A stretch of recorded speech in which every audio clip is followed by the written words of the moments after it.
Assalamualaikum warahmatullahi wabarakatuh.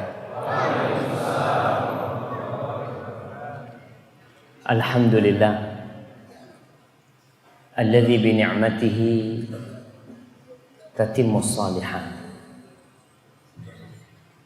Segala puji bagi Allah Jalla Jalaluhu yang karena nikmatnya kebaikan-kebaikan menjadi sempurna. Satu hal yang harus selalu menemani kehidupan kita,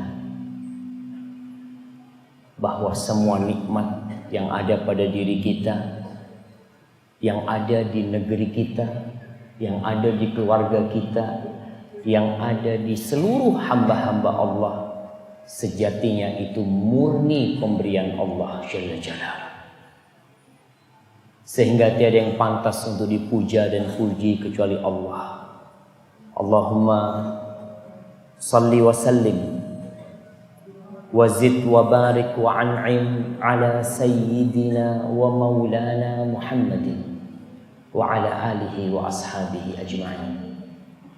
Ya Allah, semoga salawatmu, salam berkah dan nikmatmu senantiasa kau curahkan untuk hamba kekasihmu, untuk baginda Nabi kita Muhammad alaihi salatu wassalam, dan untuk keluarga beliau, untuk istri-istri beliau, untuk putra-putri beliau, dan untuk seluruh sahabat Nabi.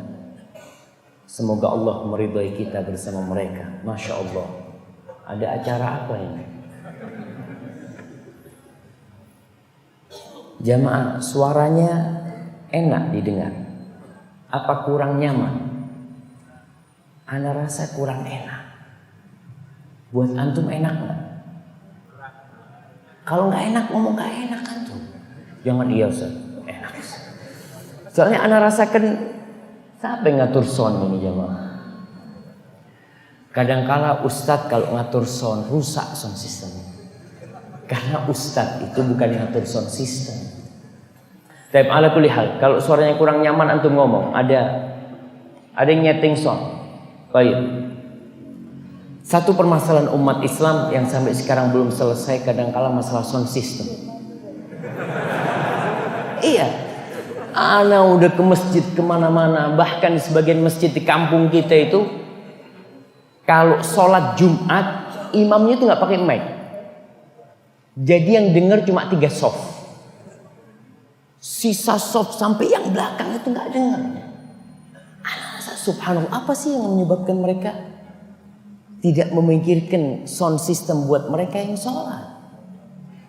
Oke, dulu di masa Rasul SAW nggak ada mic, tapi sekarang sudah ada mic, sehingga semua yang jauh dan dekat bisa mendengarkan suara imam yang membacakan ayat-ayat Allah dengan benar. Malam ini tanggal berapa jamaah? Tanggal berapa?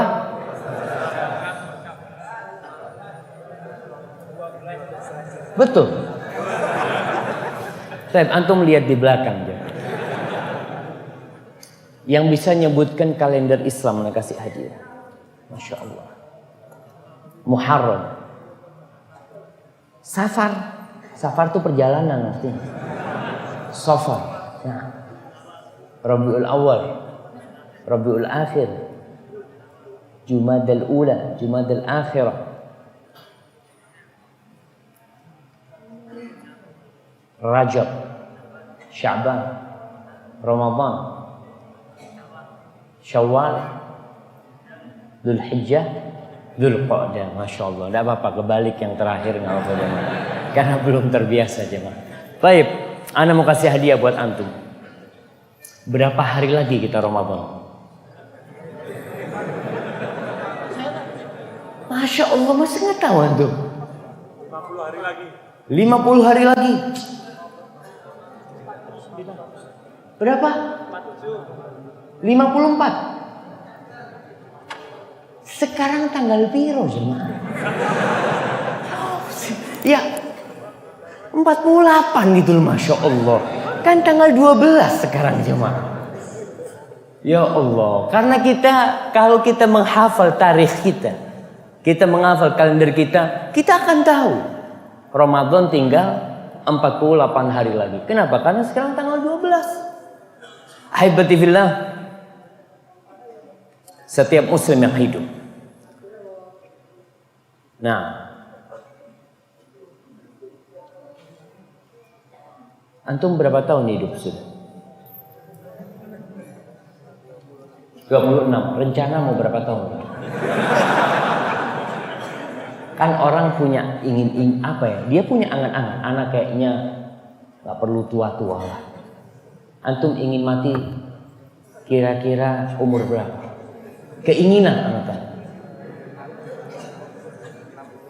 63. Anak doakan mudah-mudahan. Ya kepingin jamaah. Antum kan bahagia dengan kebahagiaan saudara kita. Betul kan? Semua sudah mengaminkan doa antum. Baik jamaah rahimakumullah, di setiap masa orang yang beriman akan difitnah. Jadi kalau bicara istiqomah di zaman fitnah, sebenarnya kita ini terus difitnah. Enggak ada berhentinya. Bahkan Rasul sallallahu alaihi wasallam berdoa doa sebelum salam. Allahumma inni a'udzubika min adzabil qabr wa min adzabi jahannam wa min fitnatil mahya wal mamat. Fitnah kehidupan dan kematian. Artinya kita hidup dan mati pun difitnah. Jadi kalau kita bicara istiqamah di zaman fitnah, kita istiqamah sampai mati dan sampai kita masuk surga Allah Subhanahu wa taala. Tujuan fitnah itu untuk menguji kebenaran iman kita. Apakah kita benar-benar beriman? Allah mengatakan ahasiban nas an yutraku an yaqulu amanna wa hum la yuftanun wa laqad fatanna alladhina min qablihim fala ya'lamanna Allahu alladhina sadaqu wa la ya'lamanna al-kadhibin. Kata Allah, apakah manusia mengira dengan mereka mengatakan beriman? Kita ini di Indonesia umat Islamnya lebih 200 juta. Apakah dengan mereka mengatakan beriman, lalu mereka tidak difitnah? Allah mengatakan wahum la yuftanun. Lalu mereka tidak difitnah. Kata Allah, walaqad fatanna. Maka sesungguhnya kami telah menfitnah orang-orang sebelum mereka, sehingga tampak siapa yang beriman, siapa yang jujur dan keimanan, dan siapa yang dusta. Di masa Rasul sallallahu alaihi wasallam, peristiwa Isra Mi'raj. Ada yang mengatakan Isra Mi'raj terjadi di bulan Rajab. Tapi sebagian ulama mengatakan Isra Mi'raj itu terjadi tanggal 12 Rabiul Awal, tahun ke-10 dari kenabian, pada hari Senin. Ketika terjadi Isra Mi'raj, pulang Rasul sallallahu alaihi wasallam dari Baitul Maqdis. Beliau naik apa? Naik buraq. Siapa yang bisa menggambarkan buraq? Anak kasih hadiah. Baik, fadhal berdiri antum biar suaranya keras.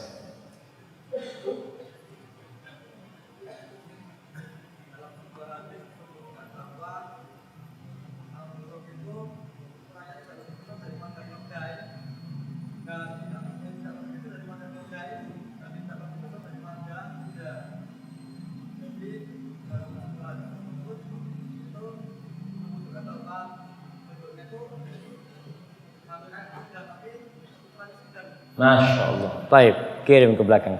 Jazakallah khair. Nah, antum tahu buraq itu dabatun, binatang. Fauqal himar wa duna baghlah. Besarnya lebih besar daripada keledai, tapi lebih kecil daripada baghlah. Baghlah itu turunan kuda dan keledai. Warnanya putih. Dia meletakkan kakinya di penghujung mata dia memandang. Di mana dilihat ujung gunung, kaki dia akan sampai sana. Sebagian orang, kita bicara fitnah. Ketika anak SD, anak bermain ke rumah tetangga. Di rumah tetangga itu ada, apa istilahnya? Dulu gambar-gambar itu, poster. Iya, ada poster. Insya Allah. Semua bingung, sound systemnya kok berubah. Ya, kan masalah kita belum selesai. Kita sampai akhir kajian ada masalah. Lihat poster, ada kuda putih, kepalanya kepala wanita. Itu dikatakan burung. Siapa yang bikin itu? Orang-orang kafir. Orang-orang orientalis. Yang mereka ingin memburukkan citra Rasulullah Sallallahu Alaihi Wasallam. Dan sampai hari ini karikatur-karikatur itu dibikin sama mereka untuk menjelekkan Nabi Alaihi Wasallam. Mereka ingin mengatakan Nabi itu rajul syahwani, orang hiperseks. Na'udzubillah min kalami. Sampai kendaraannya berkepala wanita. Na'udzubillah. Ahibati fillah. Pulang dari Isra, beliau menceritakan kejadian itu kepada penduduk Mekah. Sebagian sahabat yang awalnya muslim murtad. Kok bisa murtad? Itu fitnah. Engkau bener gak beriman? Dikasih ujian sedikit, goyah. Itu peristiwa yang fitnah. Peristiwa lain, perang Badar. Ketika Nabi SAW berangkat ke kota Madinah, penduduk Madinah itu terbagi menjadi 3. Muslimin, musyrikin, dan Yahud. Orang-orang Yahudi. Jadi kalau kita bicara Islam itu dari sejak awal sudah ada interaksi dengan orang-orang selain Islam. Orang Yahudi dan orang musyrikin satu kota sama Nabi SAW di Madinah. Peristiwa perang Badar. Ketika terjadi perang Badar, yang musyrikin berkurang drastis. Mereka masuk Islam. Tapi mereka pura-pura masuk Islam. Itulah orang-orang munafikin. Sholat ke masjid. Orang munafik itu sholatnya di Masjid Nabawi, bayangkan. Yang jadi khatib Rasulullah SAW. Yang jadi imam baginda Nabi SAW. Makmumnya ada yang munafik. Dan itu fitnah dalam kehidupan ini. Apakah kita termasuk orang-orang yang beriman semuanya yang ada di masjid ini? Atau sebagian ada orang-orang munafikin yang hadir? Mungkin ada. Kalau di masa Nabi SAW ada orang munafik, apalagi di zaman kita. Orang kadang-kala beriman tidak tahu kenapa dia beriman. Kenapa aku beriman? Bapak ibuku muslim, maka aku terpaksa jadi Islam.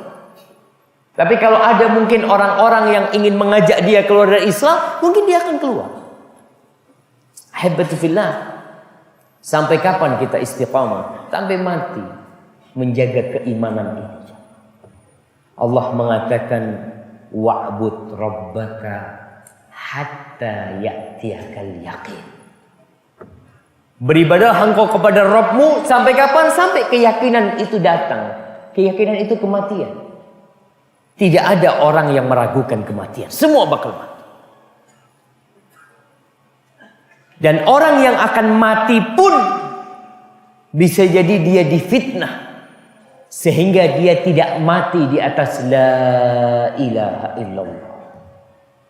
Jangan dipikir jamaah, orang yang sholat matinya insya Allah husnul khotimah. Iya, itu harapan. Tapi ada orang-orang yang ketika mati su'ul khotimah.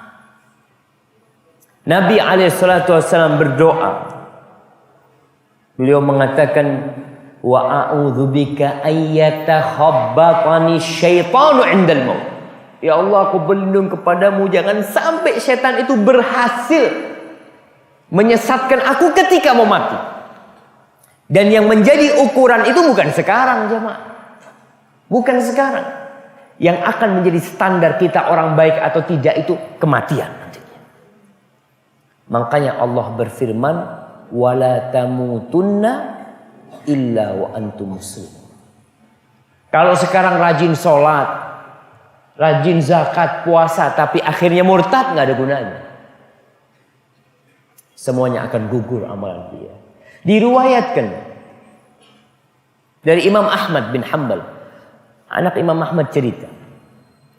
Riwayat ini disebutkan oleh Imam Adz-Dzahabi, oleh Abu Nuaim dalam kitabnya Hilyah, dan ada yang meragukan riwayat ini. Tapi kemungkinan terjadinya itu mungkin. Imam Ahmad ketika sekarat, dia itu mengeluarkan kata-kata yang anaknya bingung. Imam Ahmad mengatakan la ba'd kata dia. Belum kata Imam Ahmad, belum kata Imam Ahmad.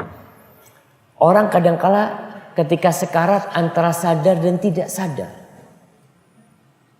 Ketika sadar, ditanya sama anaknya, abata katanya, anta talhaj bi kalimah, mau keluarkan kata-kata yang kita nggak tahu apa maksudnya. Kata Imam Ahmad, qa'ada syaitan fi zawiyatil bait. Ada setan duduk di ujung rumah. Setan itu mengatakan, futtani ya Ahmad, futtani ya Ahmad. Muhammad, kau selamat dari godaanku. Kau selamat dari godaanku. Apa kata Imam Ahmad? Belum. Tuh, setan berusaha untuk membuat Imam Ahmad ujub dengan amalnya. Membuat dia bangga dengan amalannya. Lupa kalau semua taufik dari Allah. Kata Imam Ahmad, selama ruh masih di kandung badan belum selesai. Godaan setan itu tetap ada. Para ulama berdalil bahwa setan itu datang pada semua kondisi. Karena memang Rasul sallallahu alaihi wasallam mengatakan, inna syaitana yahduru ahadakum inda kulli syai'. Setan itu selalu hadir berusaha menyesatkan kalian dalam semua kondisi. Maka apa yang harus kita lakukan? Ya bagaimana kita menjaga keimanan kita. Ma'asyiral ikhwah rahimakumullah. Tentunya istiqamah di zaman yang seperti sekarang. Yang fitnah itu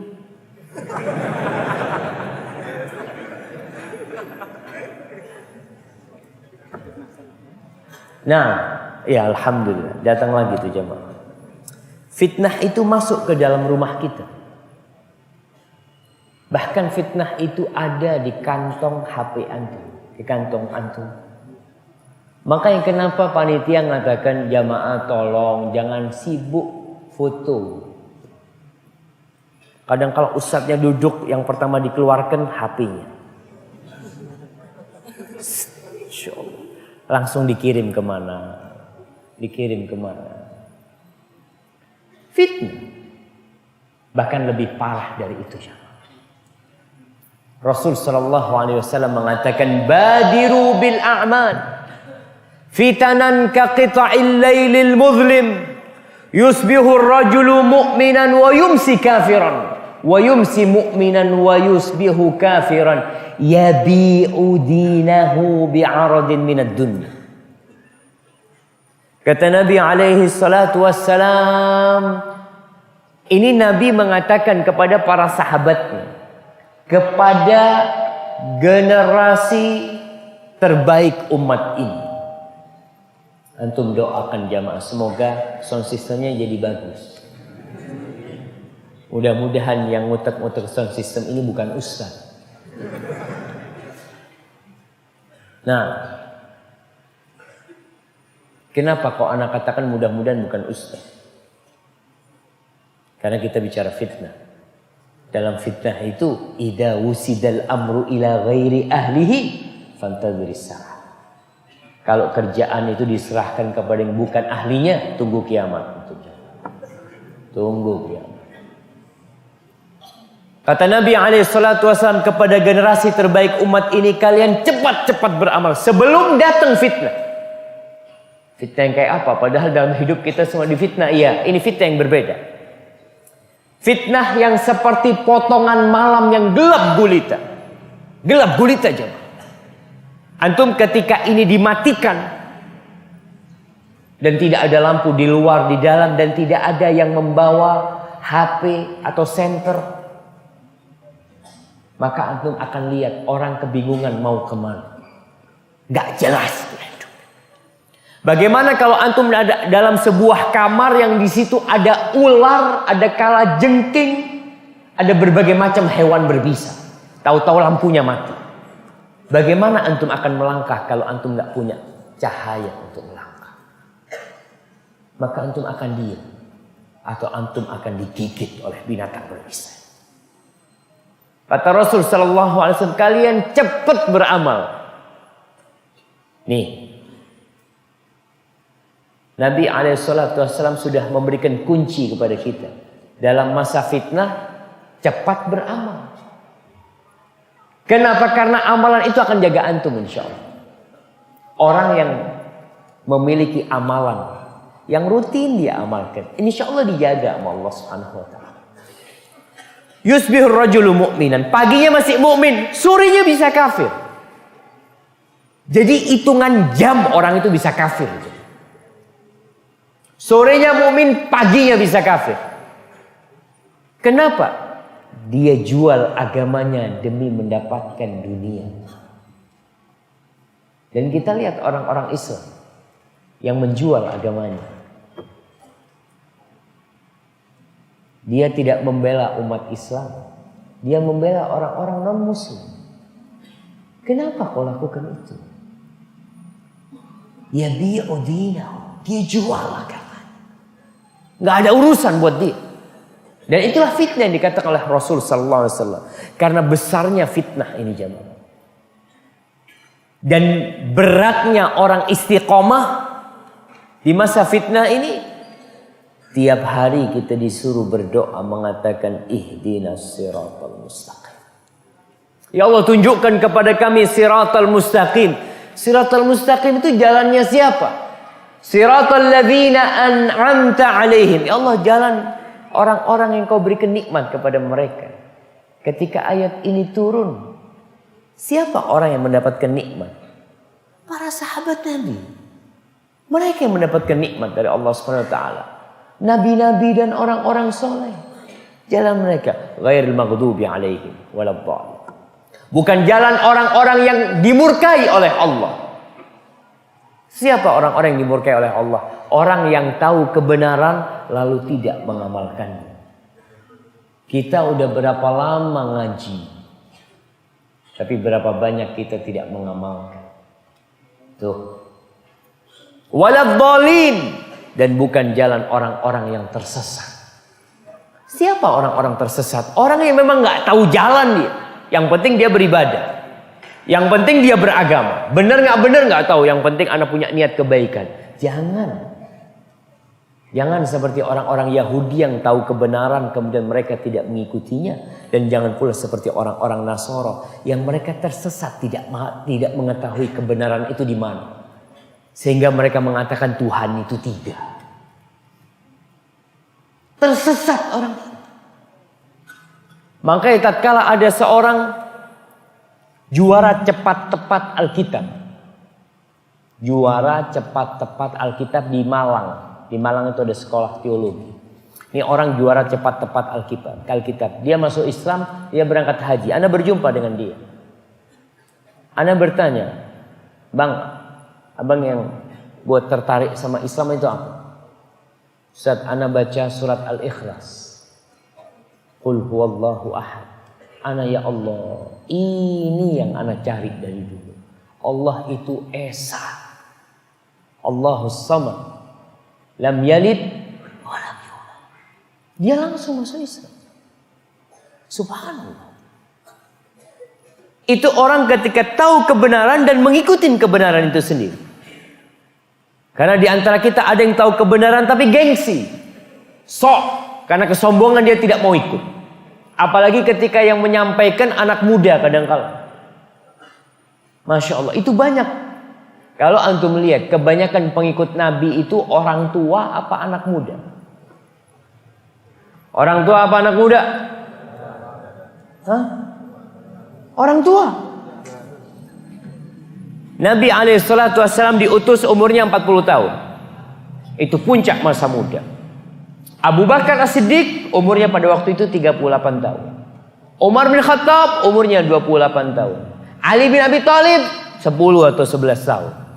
Sa'ad bin Abi Waqqas baru 17 tahun. Mus'ab bin Umair belasan tahun. Anak-anak muda mereka.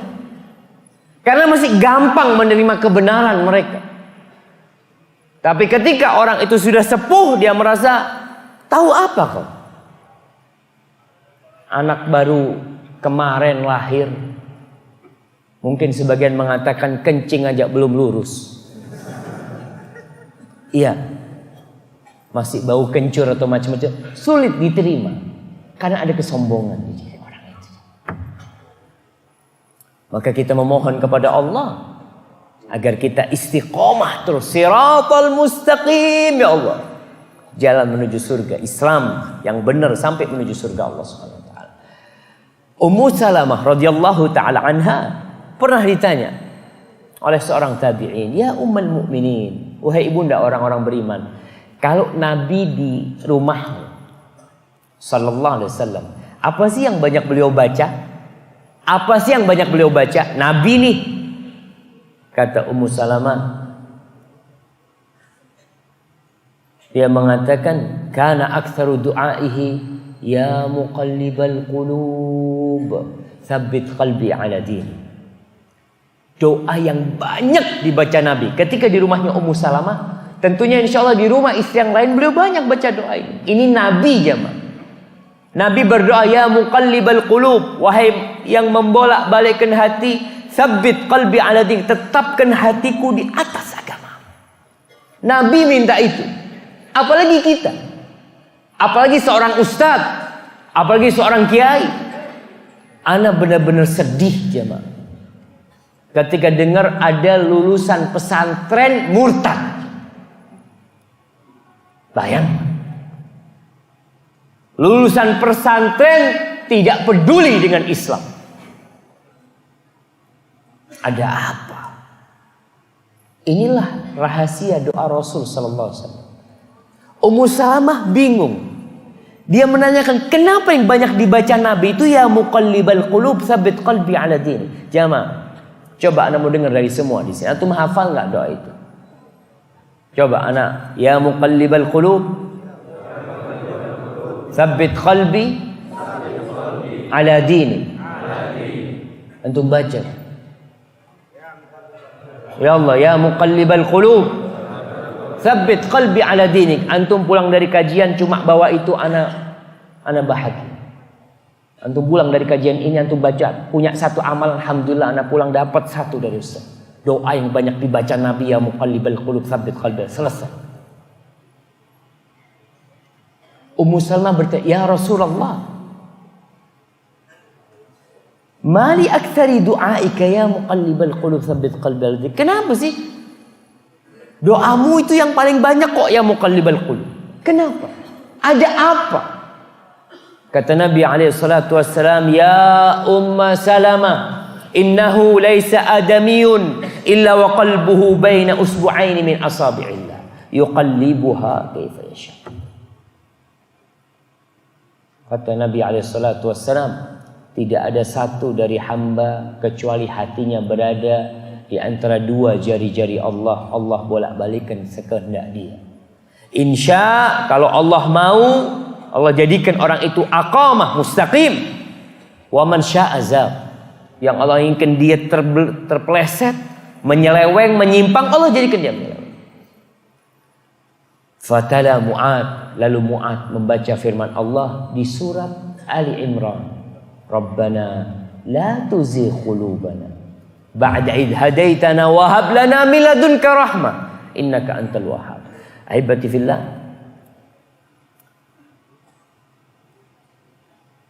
kita diperintahkan untuk istiqamah. Nabi diperintahkan untuk istiqamah. Di dalam surat Hud ayat 112 Allah mengatakan kepada nabinya, fastaqim kama umirta. Muhammad, kau istiqamalah sebagaimana engkau diperintahkan. Istiqamah ini, istiqamah di atas apa? Kadangkala kita istiqamah di atas pendirian kita, ternyata pendirian kita salah. Sampai mati kita istiqamah di atas kesalahan. Ustaz, anak kira sudah benar yang anak kerjakan. Tuh, Allah perintahkan kepada nabinya, fastaqim kama umirta.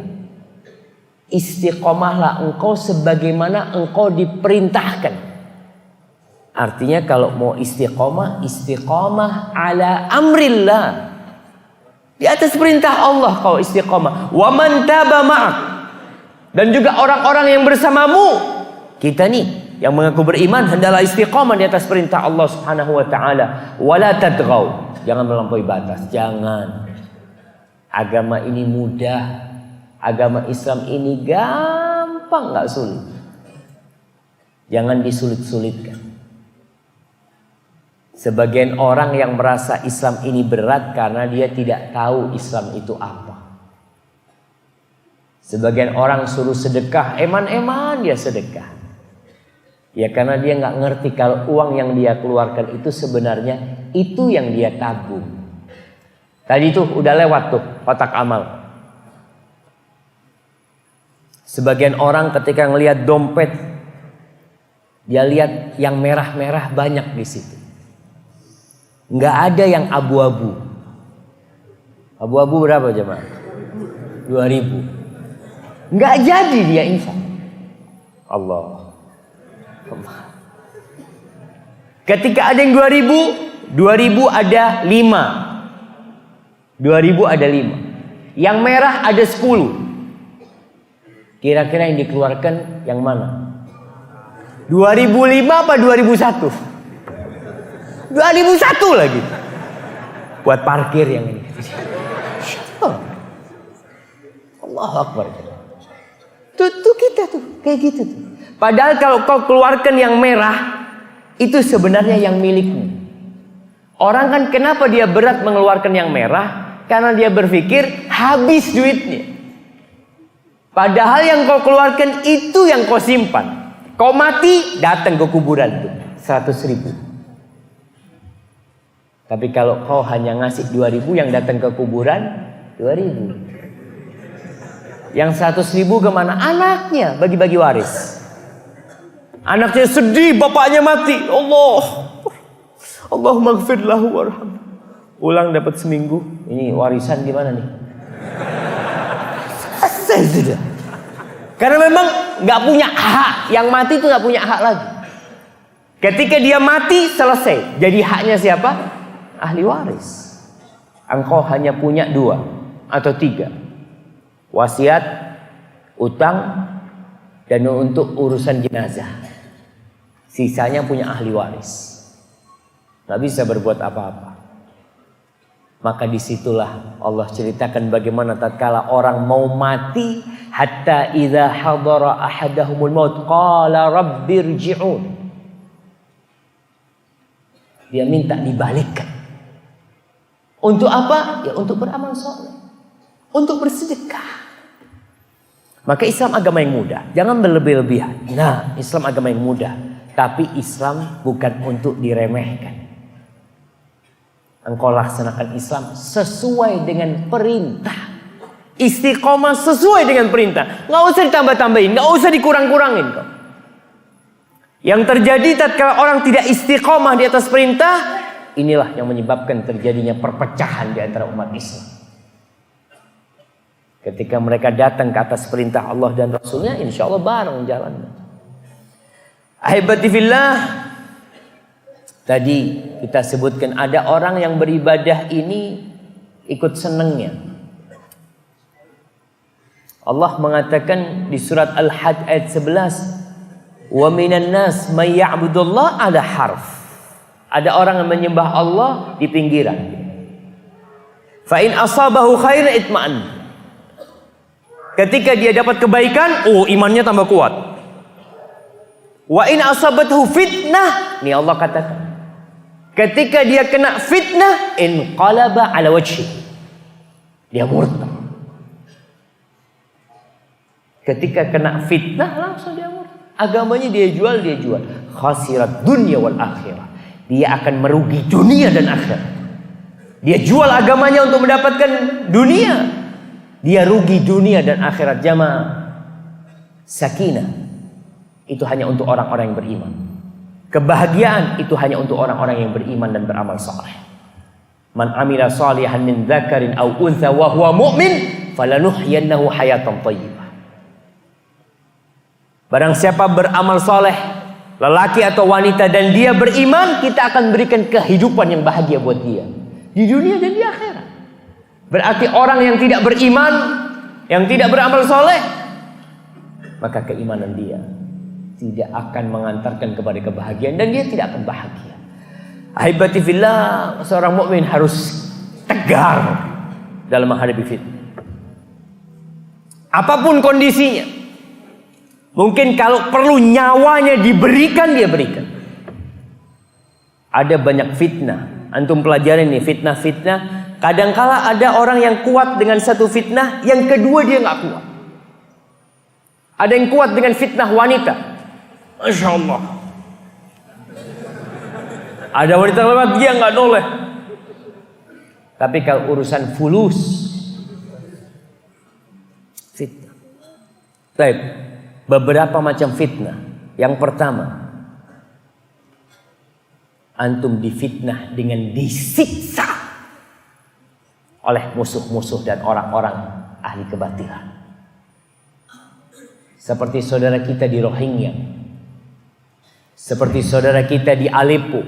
Selesai Aleppo, Allahu Akbar ya. Anda kalau melihat video saudara-saudara kita yang disiksa oleh tentara Bashar Assad, itu Anda melihat yang ditanam, kepalanya tinggal di atas, dipukulin, ditendang, diinjak, supaya mengatakan Bashar itu Tuhan. Dia mengatakan la ilaha illallah. Kira-kira antum kalau difitnah seperti itu, apakah antum tetap beriman? Bilal bin Rabah difitnah, disiksa di tengah padang pasir. Ammar bin Yasir disiksa dan dia melihat bapak dan ibunya dibantai oleh orang-orang kafir. Allahu Akbar. Ammar tidak tahan,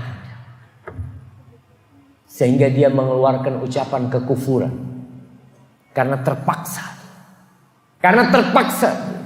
Ketika dibebaskan Ammar, dia mendatangi Rasulullah sallallahu alaihi wasallam mengatakan, halaktu ya Rasulullah, aku sudah hancur. Aku mengucapkan kata-kata yang enggak benar. Maka turun firman Allah, illa man ukriha wa qalbuhu mutmainnun bil iman. Kecuali orang yang dipaksa sedangkan hatinya penuh dengan keimanan, itu enggak membahayakan dia. Maka jemaah, itu fitnah yang pertama. Antum lihat, sebagian orang itu murtad bukan karena disiksa, tapi karena ditawarin fulus. Ini fitnah yang kedua. Kalau tadi disiksa oleh musuh-musuh, oleh orang-orang yang sesat. Yang kedua, fitnah itu fitnah nafsu dan syahwat. Dan bayangkan, orang-orang kafir itu datang kepada Rasul sallallahu alaihi wasallam. Dia datang. Dia mengatakan, ya Muhammad alaihi salatu wassalam, kalau engkau ingin perempuan, kita akan nikahkan engkau dengan 10 wanita paling cantik di Mekah. Orang-orang sekarang difitnah, dikasih perempuan yang awalnya imannya tegar. Nggak apa-apa kan anak menikahi, kata dia. Siri, kata dia, nggak apa-apa. Sahih jemaah. Wallah, kita nggak tahu ketika difitnah dengan wanita. Ada yang syahwat-syahwat perut, ada yang syahwat-syahwat kekuasaan. Ada orang yang siap menggadaikan imannya demi kekuasaan, demi dia menjabat jabatan. Sebagian orang berangkat ke dukun, cari wangsit kemana macam-macam agar dia mendapatkan jabatan. Ada yang harus mengorbankan anaknya jadi tumbal, macam-macam dia lakukan. Untuk apa? Untuk jabatan, dan itu fitnah. Kemudian yang ketiga, fitnah yang berat buat kita. Kita melihat negeri-negeri yang modern, negeri-negeri yang maju, sedangkan mereka itu kafir. Itu umat Islam terfitnah. Gimana, kata dia? Ini orang kafir, tapi modern. Apa yang menyebabkan mereka itu maju negerinya? Kadangkala sebagian tokoh umat Islam, ulama-ulama umat Islam dari Indonesia belajarnya ke Kanada, ke McGill. Ini fitnah. Kenapa? Dia berpikir, kok bisa negara itu maju? Kalau engkau belajar ke McGill atau ke Sorbonne atau ke Chicago, kau belajar teknologi, pulang bawa teknologi, nggak apa-apa. Tapi kau belajar ke Chicago, pulang bawa Islam Chicago. Ternyata Islam di sana lebih keren, jemaah. Masya Allah. Gurumu siapa? Guruku fulan. Yang ada yang Yahudi guruku, ada yang Nasrani, ada yang Buddha, macam-macam. Terus kau dapat Islam dari mereka? Iya. Ternyata Islamnya lebih bagus. Dan itu yang sedang digalakkan sama Amerika. Amerika itu membuat model Islam yang dia ingin terapkan di semua negeri Islam. Islam itu namanya Islam liberal. Itu yang mereka ingin terapkan. Orang-orang ini terpengaruh. Dia melihat tuh orang-orang Amerika, Eropa, ketika meninggalkan agamanya, ketika agama untuk di masjid aja, untuk di gereja aja, buat mereka itu, mereka bisa maju. Agama ini termasuk rantai-rantai dan belenggu yang membuat umat Islam tidak maju. Itu fitnah. Dan tidak sedikit loh kita lihat. Orang-orang yang ya levelnya profesor, dokter ya, orang-orang tenaga-tenaga ahli, ilmuwan-ilmuwan yang dia itu memandang negeri-negeri ini sebagai negeri yang maju dan mereka meninggalkan agamanya. Berarti kita umat Islam kalau meninggalkan Islam kita akan maju. Ini pemandangan yang salah. Kenapa kok salah? Karena beda agamanya. Agama yang ada di sana memang menghambat kemajuan, sedangkan Islam tidak. Islamnya menyuruh kau maju, sedangkan di sana dihambat. Maka terpaksa ada pemberontakan kepada rijaluddin, kepada tokoh-tokoh agama di sana. Karena dianggap agamanya memang agamanya tidak benar, agama sesat yang di sana. Ada seorang ustadz dari Madinah. Dia ke Eropa, dia ke Amerika, pakai Eropa, anda lupa. Dia cerita sama kita di kelas. Ketika itu, ana bawa kursi, ana duduk di gereja terbesar yang ada di kota itu. Ana duduk hari Ahad. Ana mau hitung berapa orang yang masuk gereja hari Ahad.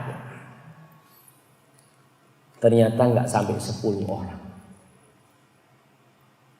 Berarti memang orang sana sudah tidak beragama.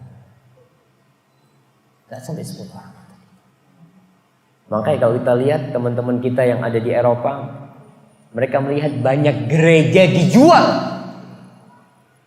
Karena memang agamanya nggak laku dipakai. Bertentangan dengan ilmu. Sedangkan Islam, subhanallah, awal ayat yang turun kepada Nabi kita Muhammad sallallahu alaihi wasallam apa? Iqra bismi rabbikal ladzi khalaq. Khalaqal insana min 'alaq. Iqra wa rabbukal akram. Alladzi 'allama bil qalam, 'allamal insana ma lam ya'lam. Islam itu agama ilmu, jemaah. Kita disuruh berilmu, fadhol. Tapi yang jadi masalah kita yang ditiru dari barat itu apa ilmunya, apa potongan rambutnya. Anak-anak muda sekarang yang ditiru dari orang-orang Amerika sebagai negara adidaya sekarang. Apa yang ditiru sama mereka? Teknologi mereka, anak-anak muda muslim, Masya Allah. Yang ditiru itu potongan rambutnya. Yang ditiru itu bajunya. Bajunya yang ditiru. Antum melihat anak-anak muda yang suka pakai baju hitam. Hitam, gambarnya tengkorak. Di belakang ada gambarnya lidah keluar. Dengan tulisan yang ana gak paham tulisan itu. Kayak gitu yang ditiru dari barat. Dan itu fitnah. Karena anggapan dia ini yang menyebabkan kemajuan, jemaah. Padahal barat itu maju bukan dengan anak-anak muda kayak gitu, jemaah. Dan itu fitnah sekali lagi. Dan banyak tokoh-tokoh ya di masyarakat yang mereka mengabaikan agama karena melihat orang-orang barat kenapa kok maju seperti itu. Di surat Ali Imran ayat 196, 97 dan 98. Allah mengatakan kepada Nabi kita Muhammad alaihi salatu wassalam, la yaghurrannaka taqallubul ladzina kafaru fil bilad. Kau itu jangan sampai tertipu dengan gerakan orang-orang kafir di negeri-negeri itu. Allah berikan kekayaan, Allah berikan kesuksesan kepada mereka. Jangan kau tertipu sama mereka. Mata'un qalil. Itu kenikmatan yang sedikit, jemaah. Thumma ma'wahum jahannam wa bi'sal mihad. Kemudian tempat mereka terakhir di neraka jahannam. Dan itu seburuk-buruknya tempat kembali. Bayangkan. Lakinil ladzina taqaw rabbahum, tapi orang-orang yang bertakwa, lahum jannatun tajri min tahtiha al-anhar. Bagi mereka surga yang mengalir di bawah mereka sungai-sungai mereka. Haibati fillah. Itu fitnah yang keberapa? Yang ketiga. Sebelum yang keempat. Masih dalam yang ketiga. Umar bin Khattab radhiyallahu taala anhu pernah masuk ke rumah Nabi alaihi salatu wassalam. Dalam hadis riwayat Bukhari Muslim. Dan Nabi tidur di atas tikar. Di atas tikar langsung. Antara punggungnya dengan tikar nggak ada alas. Maka ketika bangun, kata Umar bin Khattab radhiyallahu taala anhu, faraitu atharal hasiri fi jambihi fabakaitu. Aku melihat bekas garis-garis tikar itu di samping tubuh Nabi sallallahu alaihi wasallam, maka aku pun menangis. Nabi manusia terbaik, manusia termulia tidur di atas tikar dan tidak ada alas. Ketika Umar radhiyallahu taala anhu menangis, Nabi bertanya, "Ma yubkik ya Umar? Apa yang menyebabkan kau nangis wahai Umar?" Faqultu ya Rasulullah, inna Kisra wa Kaisar fima huma fi wa anta Rasulullah sallallahu. Ya Rasulullah, tuh Kaisar Romawi dan Kisra raja Persia hidup bergelimang harta bermewah-mewahan, sedangkan engkau adalah utusan Allah hidup seperti ini. Apa kata Rasul sallallahu alaihi wasallam? Menyenangkan hati Umar, dia mengatakan, "Ama tarda an takuna lahumud dunya wa lana al-akhirah." Umar, apakah kau enggak ridho buat mereka dunia? Dunia buat mereka. Oke, mereka kaya raya, silahkan. Mereka bermewah-mewahan, mereka canggih, iya silahkan. Dan bagi kita akhirat. Yang keempat, seorang itu difitnah oleh lingkungan. Ketika dia hidup menegakkan Islam di tengah orang-orang yang tidak suka dengan Islam. Itu fitnah. Seorang sahabat Nabi yang hijrah dari Mekah menuju ke Habasyah. hijrah dari Mekah ke Habasyah untuk menyelamatkan agamanya. Salah satu sahabat Nabi di sana murtad. Ketika lingkungannya semuanya Nasrani dan terjadi murtad. Dan ada sebagian di antara mereka yang hafal Al-Baqarah, hafal Ali Imran lalu murtad karena lingkungan. Saudara-saudara kita yang hidup di Eropa dan di Amerika. Ana hari Selasa yang lalu, kalau nggak salah sempat ngisi kajian live via Skype itu buat teman-teman kita di Amerika. Mereka mengatakan, Ustadz, kita semakin tertekan di sini. Kalau yang laki aman, Ustadz. Yang laki jenggotan nggak ada masalah, karena sekarang orang Barat lagi ngetren jenggotan. Pemain-pemain bola jenggotan. Bintang-bintang film jenggotan. Tuh, umat Islam di Indonesia ketika ngelihat pemain film jenggotan, dia jenggotan. Kenapa? Keren. Bukan sunnah, bukan. Karena keren. Kata mereka kalau yang laki jenggotan nggak ada masalah di Amerika. Karena lagi ngetren jenggot sekarang. Tapi kalau yang perempuan pakai jilbab, Ustaz, Allahu Akbar. Difitnah. Kata salah satu di antara mereka, Ustaz, ana pernah ngisi bensin di pom bensin. Dipepet mobil ana sama anak-anak muda. Mereka mengatakan, kau pulang ke negerimu, ada apa di sini kau? Lalu salah seorang mereka mengambil sesuatu. Ana cuma bisa pasrah. Entah apa yang akan terjadi. Ternyata dia ngelempar ana sama kulit kacang. Untuk menghinakan seorang muslim. Dan ini fitnah aja. Na'udzubillah. Ada seorang yang cerita hidup di negeri kafir. Di sana tuh anak umur 18 tahun orang tua sudah tidak punya kuasa kepada anaknya. Anak bisa melaporkan orang tuanya di sana. Itu ada anak-anak muslim yang jadi pelacur-pelacur. Bahkan menjadi bintang-bintang film yang na'udzubillah. Seperti itu. Fitnah. Seorang syekh pernah berkunjung ke Eropa. Banyak orang-orang Islam yang dari Timur Tengah hijrah ke Eropa. Mau nggak mau dia difitnah di sana. Oke, di negerinya, di negeri anak nggak bisa bebas beribadah. Taib, tapi masih negeri Islam. Tapi kau pindah ke negeri kafir. Syekh itu berpesan, kalau kau bisa menjamin anak cucumu masih Islam, kau boleh tinggal di negeri ini.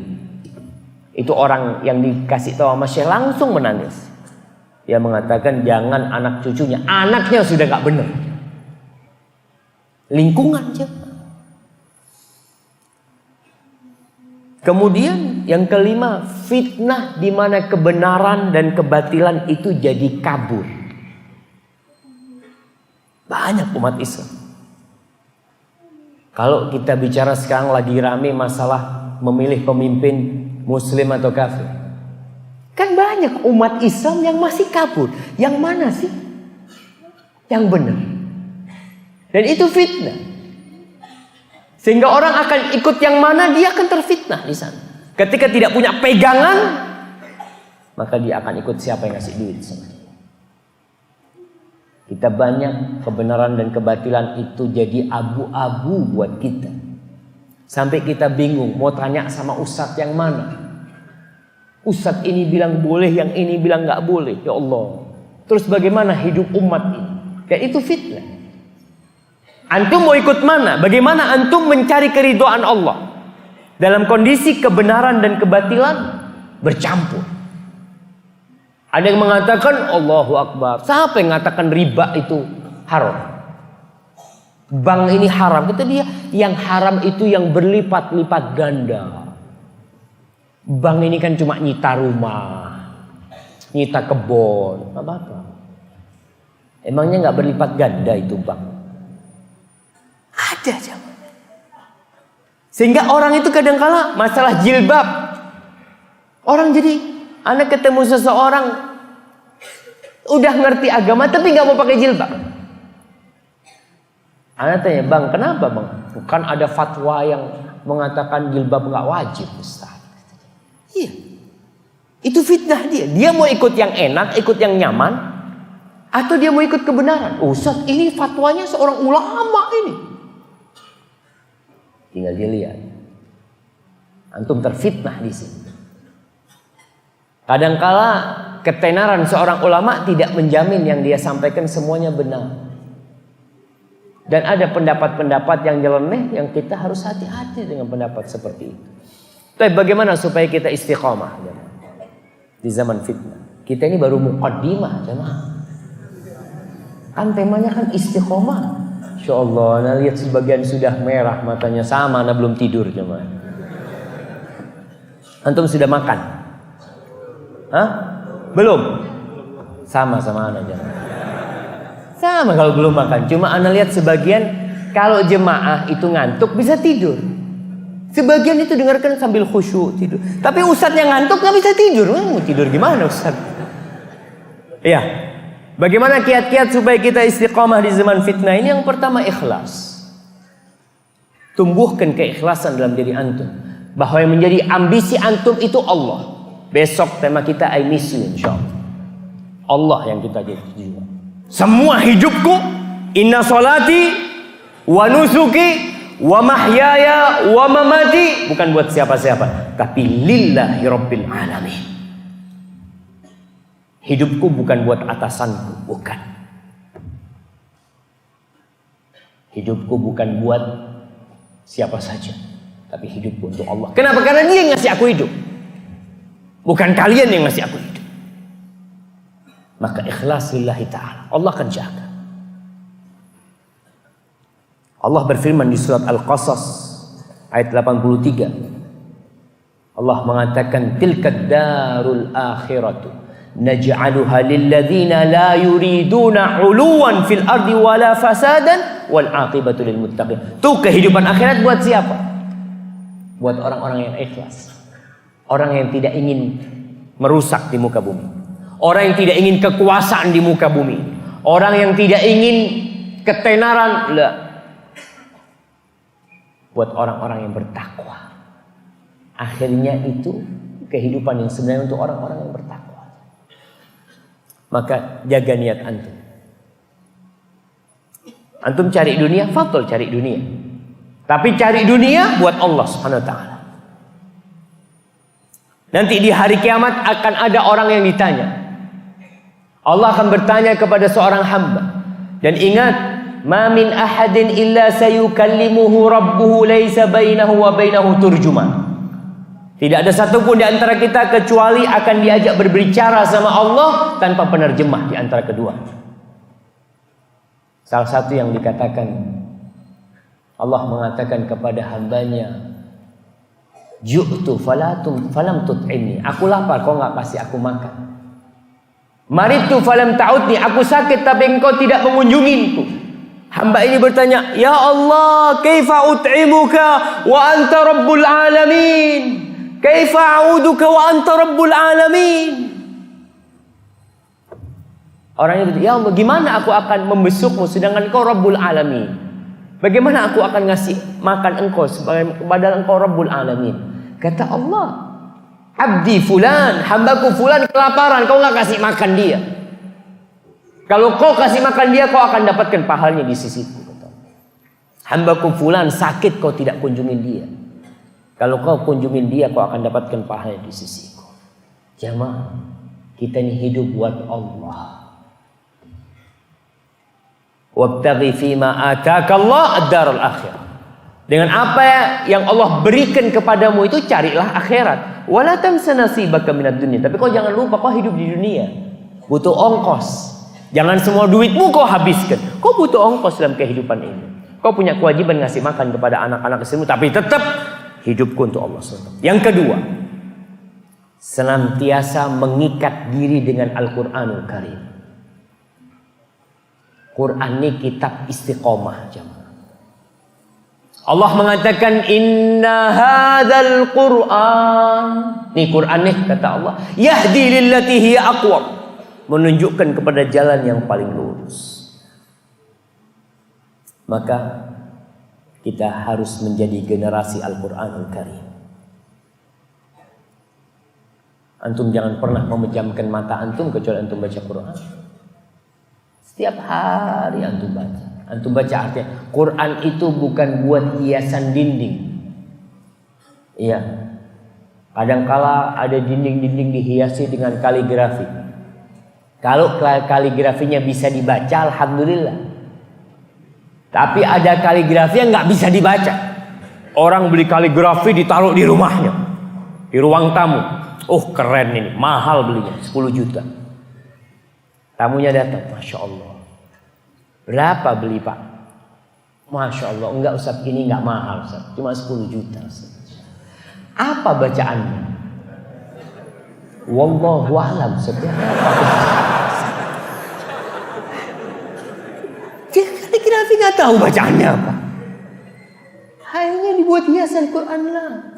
Allah mengatakan di surat Al-Furqan ayat 32, wa qala alladziina kafaru laula nuzzila 'alaihi al-Qur'an jumlatan wahidah. Orang-orang kafir mengatakan, kenapa nih Quran kok nggak diturunkan kepada Muhammad SAW sekaligus? Langsung 30 juz. Kenapa kok turunnya itu sedikit-sedikit? Apa kata Allah? Kadzalika linutsabbita bihi fuadak warattalnahu tartila. Begitulah kita turunkan kepadamu melalui proses yang cukup panjang. Untuk apa? Agar kami menetapkan hatimu istiqamah. Agar istiqamah. Maka kita baca tuh Quran.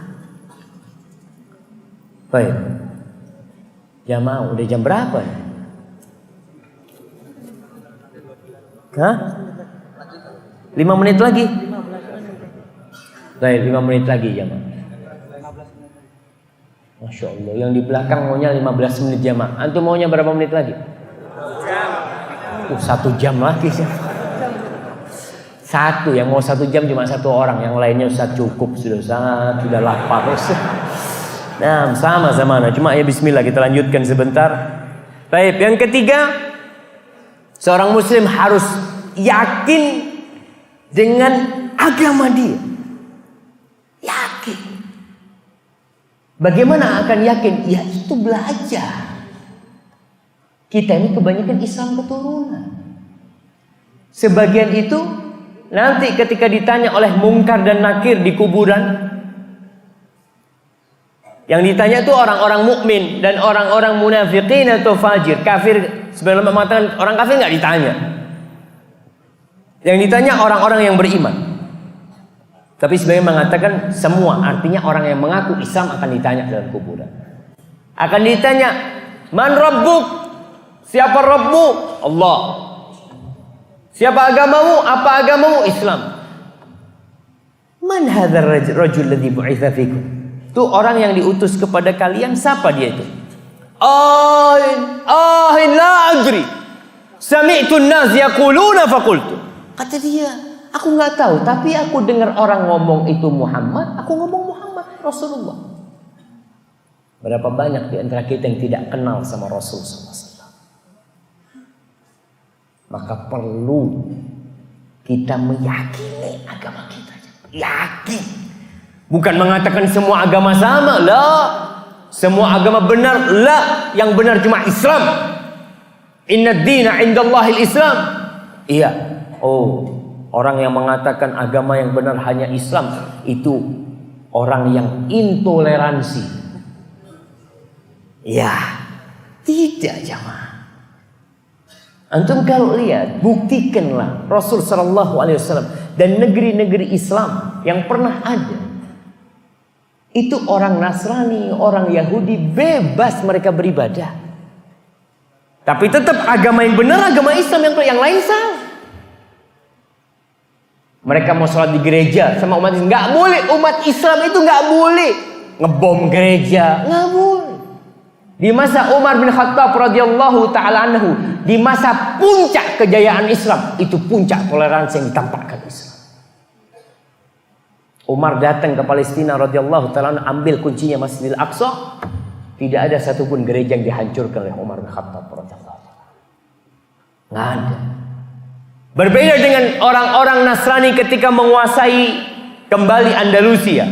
Anda sering ingatkan dengan Andalusia karena sejarah Islam itu hilang dari Andalusia.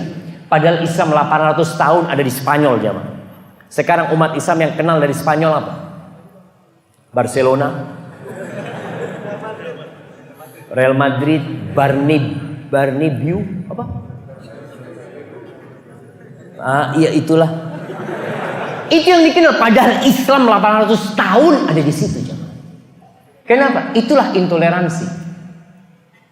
Ketika orang Nasrani menguasai kembali Andalusia, tidak disisakan satu pun orang Islam. Satu orang Islam nggak ada.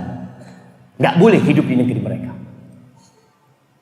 Tapi ketika Islam menguasai Andalusia, orang Nasrani bebas beribadah di Andalusia, di Spanyol. Maka inna dina indallahil Islam. Bukan berarti kita menzalimi orang kafir. Lah, kita tidak menzalimi orang kafir. Hak mereka kita berikan. Tapi tetap agama yang diterima oleh Allah Islam. Kemudian yang keempat, membaca perjalanan hidup ulama salaf. Antum belajari. Khususnya sirahnya itu sirah para nabi. Antum lihat bagaimana nabi-nabi. Nabi Zakaria kepalanya itu dipenggal, dihadiahkan kepada seorang pelacur. Gara-gara apa? Gara-gara Nabi Yahya. Gara-gara Nabi Yahya ini melarang raja untuk menikahi keponakannya sendiri. Nggak boleh dalam syariat. Akhirnya perempuan ini godain raja, dia mengatakan, aku mau kau menikahi aku. Dengan catatan kepalanya Yahya kau bawa. Dibawa kepalanya Nabi Yahya. Dalam menegakkan kebenaran mereka. Baca sejarah mereka. Nabi Zakaria katanya digergaji kepalanya. Nabi Isa alaihissalam dikejar-kejar, bahkan akan dibunuh. Oleh siapa? Oleh orang-orang Roma. Dan oleh orang-orang Yahudi. Tapi Allah menyelamatkan Nabi Isa alaihissalam dan mengangkatnya. Tuh, antum baca sejarah. Para nabi, Nabi Nuh alaihissalam, Nabi Lut alaihissalam, dan Nabi Ibrahim alaihissalam, nabi-nabi yang lainnya. Kemudian yang kelima, belajar ilmu agama, belajar ilmu. Karena ilmu ini membuat antum jadi tahu mana yang hak dan mana yang batil. Nabi tiap hari berdoa minta Allahumma inni as'aluka ilman nafi'an. Tiap hari. Kita kadang-kadang nggak minta. Datang kajian jarang-jarang. Ustaz, kan tidak wajib kajian Ustaz. Iya. Tapi di zaman fitnah ini, apa ilmumu cukup untuk menghadapi fitnah itu? Menuntut ilmu itu wajib bagi setiap muslim. Kalau kau sudah merasa cukup ilmumu, fadhal. Tapi kau belum punya ilmu, datang. Seorang profesor dalam bidang kimia, tetap dia itu awam dalam bidang agama. Dia tetap punya kewajiban nuntut ilmu. Seorang doktor di teknik sipil, dia ilmunya cuma teknik. Tetap dia punya kewajiban belajar agama. Belajar agama yang benar. Agama yang benar itu kata Imam Syafi'i, qala Allah, qala Rasul. Ilmu itu firman Allah dan sabda Rasulullah SAW dan pemahaman salafus saleh. Dan yang terakhir, doa. Antum banyak-banyak berdoa. Minta kepada Allah SWT ketetapan di hatinya. Ya muqallibal qulub, Rabbana la tuzigh qulubana ba'da idh hadaitana, dan doa-doa yang lainnya. Mudah-mudahan dengan cara seperti itu kita istiqamah. Para jamaah, antum jangan dekat-dekat fitnah. Jangan dekat-dekat fitnah. Setelah antum sudah langkah-langkah itu diambil, antum jangan mendekati fitnah. Salah satunya orang buka situs-situs yang tidak benar, yang ada pemikiran-pemikiran nyeleneh. Anak kepingin lihat apa sih dalilnya yang membolehkan LGBT. Mereka punya dalil. Oh iya, ada dalilnya.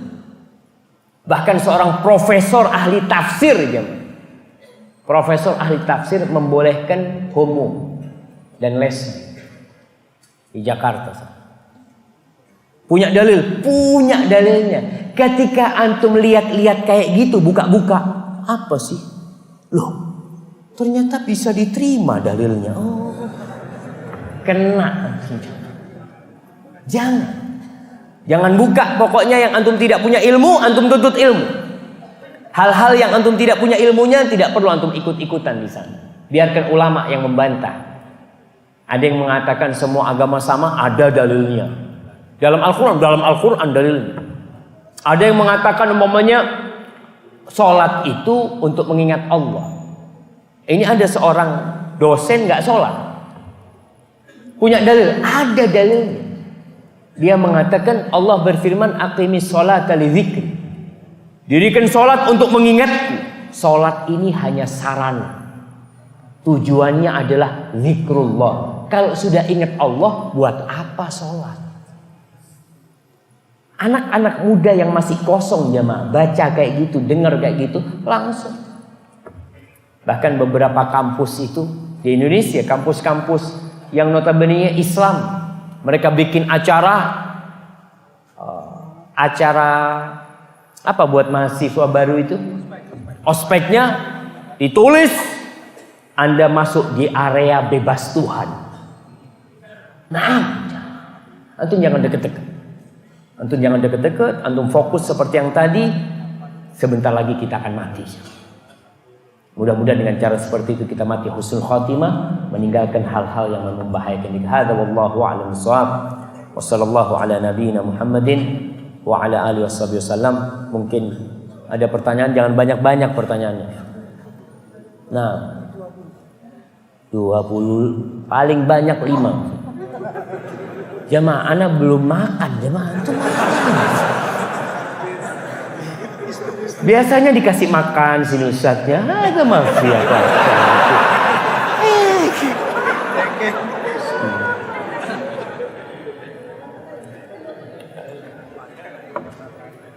Ustadznya disuruh minum aja. Fadhal. Kalau nggak bisa sini Anda baca Ustaz, biar cepat Ustaz. Kalau nggak ada suaranya mic-nya.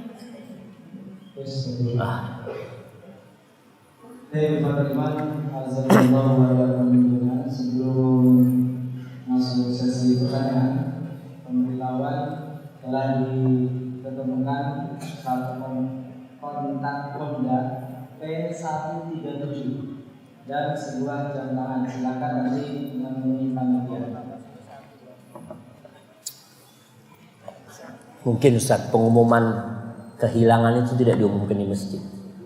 Nggak boleh kita ngumumkan kehilangan di masjid ya, tapi mungkin panitia kajian akbar ini membuat satu posko kehilangan. Jadi yang diumumkan itu yang kehilangan sesuatu bisa datang ke posko. Jadi tidak mengumumkan barang hilang nanti ada full pen hilang diumumkan lagi. Iya. Nah, kalau anak hilang nggak apa-apa karena itu bukan barang anak itu jamaah. Nah. Pertanyaan yang pertama, anak ini mahasiswa S1 Ustaz angkatan baru. Jadi Ustaz, anak ini kepengen nikah Ustaz, di kampus banyak fitnah. Ada masalah, ibu anak tidak setuju. Doakan Ustaz, anak bisa dapat jodoh yang solehah dan usaha berhasil.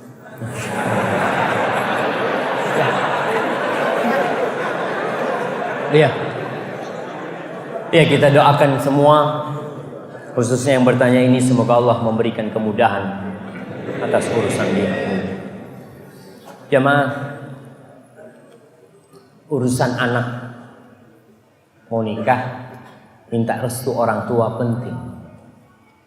Walaupun restu orang tua itu tidak menjadi syarat sahnya pernikahan itu sendiri. Anak laki ya.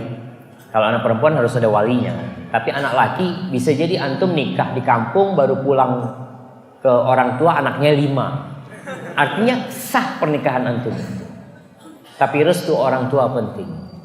Ketika orang tua tidak memberikan izin, ya antum berusaha untuk puasa.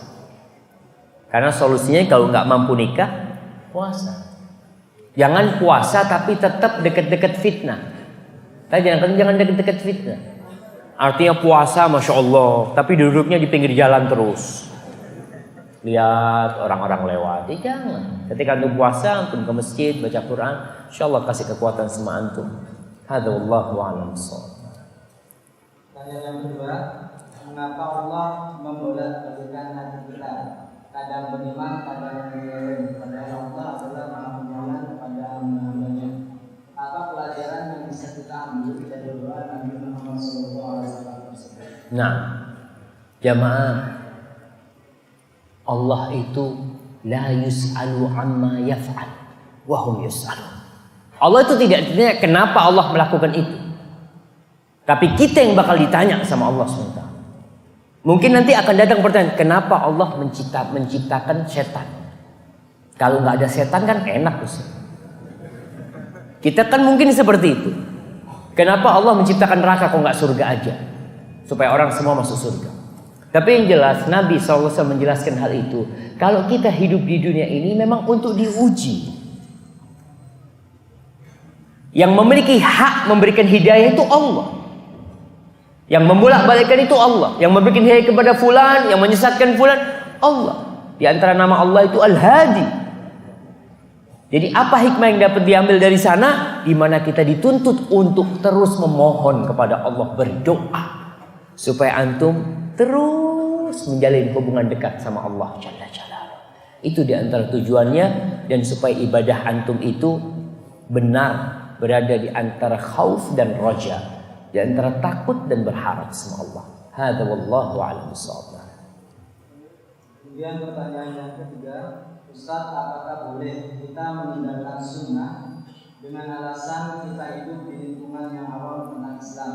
Misalnya bagi akhwat melepas standar atau meninggalkan baju gamis berganti baju nasional.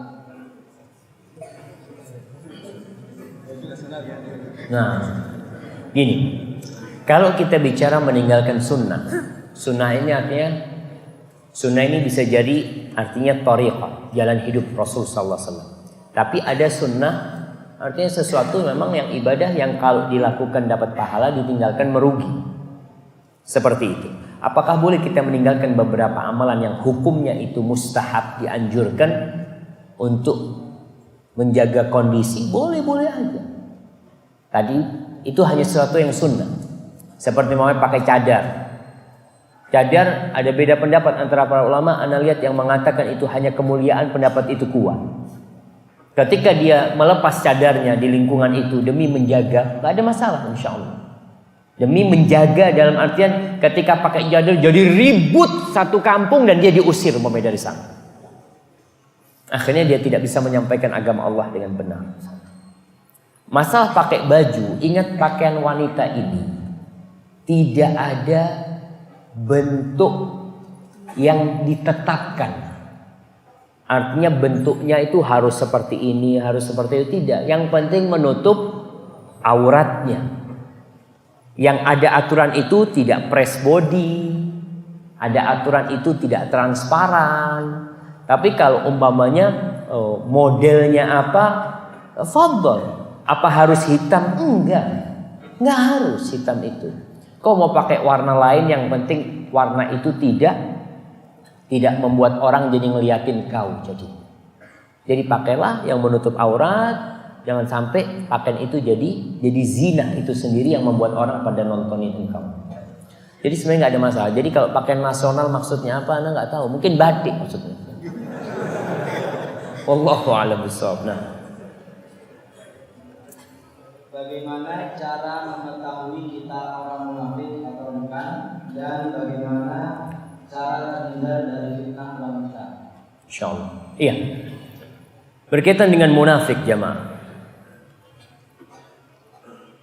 Para sahabat Nabi, kata Abdullah bin Abi Mulaikah, dia mengatakan adraktu salasina min ashabin Nabi sallallahu alaihi wasallam kulluhum yakhafu ala nafsihi nifaq.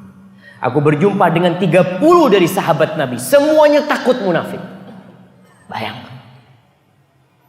Maka Hasan Al-Basri mengatakan la ya'manuhu illa munafiq wa la yakhafu illa mu'min. Yang takut dia munafik, insyaallah dia mukmin. Tapi yang merasa aman dari kemunafikan, kayaknya dia nih munafik. Maka kalau ingin mengetes kita ini munafik atau tidak, tanda-tanda munafik antum ambil. Catat. Tanda 1, 2, 3, anak ada enggak? Banyak tanda-tanda munafik, bukan hanya 3 atau 4. Di antara tanda-tanda munafik itu, orang munafik itu suka kalau melihat orang Islam kalah. Di masa Nabi SAW ketika perang Uhud, kalah umat Islam. Bisa disebutkan kalah walaupun tidak sukses target orang-orang kafir. Itu senang mereka. Itu tanda orang munafik. Di antara tanda orang munafik umpamanya sholat subuh dan isya tidak berjamaah di masjid. Itu tanda berat buat mereka untuk datang ke Allah SWT. Maka kita lihat tanda-tanda itu, kita catat, kita tanya, lalu kita periksa diri kita. Kadang-kadang kan dokter lihat, ininya sakit, enggak, ininya sakit, enggak, oh berarti bukan. Cari penyakitnya. Kita pun seperti itu. Adapun bagaimana kita menyelamatkan diri kita dari fitnah wanita, salah satunya, bukan salah satunya, bahkan itu yang pertama adalah ghaddul basar, menundukkan pandangan. Karena Allah mengatakan wa qul lil mu'minin yaghuddu min absar. Katakan kepada orang-orang beriman menahan pandangan mereka. Karena fitnah yang lain ini bermulainya dari mana? Dari mata. Awwaluhu nadhrah. Engkau ketika awal melihat, masyaallah. Ketika kau tidak lihat seperti orang buta, apakah dia terfitnah dengan wanita? Yang nggak tahu wanita itu kayak apa, sehingga dia tidak terfitnah. Tapi ketika antum sudah melihat, penglihatan pandangan pertama itu nikmat. Antum melihat langsung tunduk. Tapi jangan dipikir setan berhenti. Pandangan itu adalah panah iblis beracun. Dia akan mengatakan, siapa ya perempuan ini ya? Aku kok kayaknya kenal ini. Coba kau lihat lagi. Bismillah. Ustaz, pertanyaan terakhir Ustaz. Nah, bagaimana jika kampung halaman kita banyak kemusyrikan saat kita berusaha memberikan kebaikan pada kita yang memfitnah dan bahkan diusir? Dan apa hukum rela ke negeri kafir? Nah, iya. Ini dua pertanyaan yang Anda mau jawab satu aja. Pertanyaan pertama, antum tadi ketika berdakwah menegakkan tauhid, memerangi kesyirikan di kampung, antum akan diusir, wajar. Kalau antum tidak diusir, itu tidak wajar. Karena Rasul sallallahu alaihi wasallam diusir. Tapi ketika seorang diusir, dia harus introspeksi diri. Kenapa Anda diusir? Atau apa yang menyebabkan orang-orang tidak suka sama Anda? Apa karena akhlak Anda yang buruk? Karena ada orang-orang yang kasar ngomongnya, gampang vonis sana, vonis sini. Mungkin Anda kurang menghormati yang tua. Mungkin Anda tidak menghargai orang-orang yang di sana. Maka antum perlu lihat. Kalau Rasul SAW diusir, Nabi itu diusir padahal beliau itu Al-Amin. Penduduk Mekah sebelum jadi Nabi SAW, beliau itu sudah dikenal dengan Al-Amin. Sedangkan antum baru datang, orang belum kenal siapa antum, tahu-tahu ngomongnya sudah ngawur. Maka antum perlu perhatikan. Ketika antum diusir, mungkin ana yang salah. Mungkin ana berdakwah tidak mengikuti hikmah, tidak mau idhah hasanah. Mungkin ana terlalu keras dalam menyampaikan. Antum lihat, oh iya mungkin. Itu orang kalau punya ilmu, insya Allah tahu ada kesalahan di diri.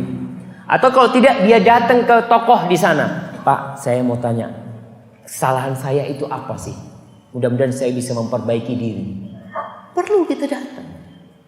Sehingga kita, oh kamu itu kayak gini. Seharusnya kamu itu datang ke ustadz, mungkin memberikan konfirmasi atau apa. Seperti itu. Adapun rehla ke negeri kafir, ada apa untuk rehla ke negeri kafir? Kalau tujuannya berdagang, para ulama menyebutkan diperbolehkan berangkat ke negeri kafir dengan beberapa tujuan dan beberapa syarat. Insyaallah besok kita bahas. Hadza wallahu a'lam bissawab. Apabila yang ana sampaikan benar itu dari Allah Jalla Jalaluh, kalau ada yang salah dan kurang berkenan itu dari diri ana pribadi, Allah dan Rasul terbebaskan dari kesalahan itu. Subhanakallahumma bihamdika asyhadu an la ilaha illa anta astaghfiruka wa atubu ilaik. Wa sallallahu ala nabiyyina Muhammadin wa ala alihi washabihi wasallam. Assalamualaikum warahmatullahi wabarakatuh.